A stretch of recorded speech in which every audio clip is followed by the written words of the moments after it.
PSM Makassar sisa butuh 3 kemenangan merengkuh juara Liga 1 musim 2022-2023. PSM Makassar mengalahkan Persikabo 1973 1-0 di Stadion Pakansari Bogor, Jawa Barat, Kamis 9 Maret 2023. Gol PSM Makassar dicetak Ramadan Sananta melalui titik penalti menit ke-93. Ini merupakan kemenangan ke-9 PSM Makassar secara beruntun di Liga 1.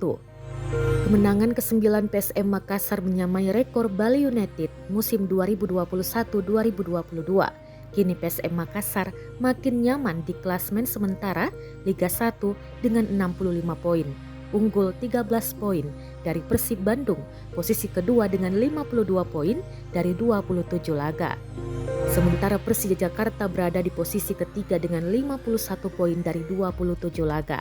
PSM Makassar sisa membutuhkan 3 kemenangan memastikan diri juara Liga 1.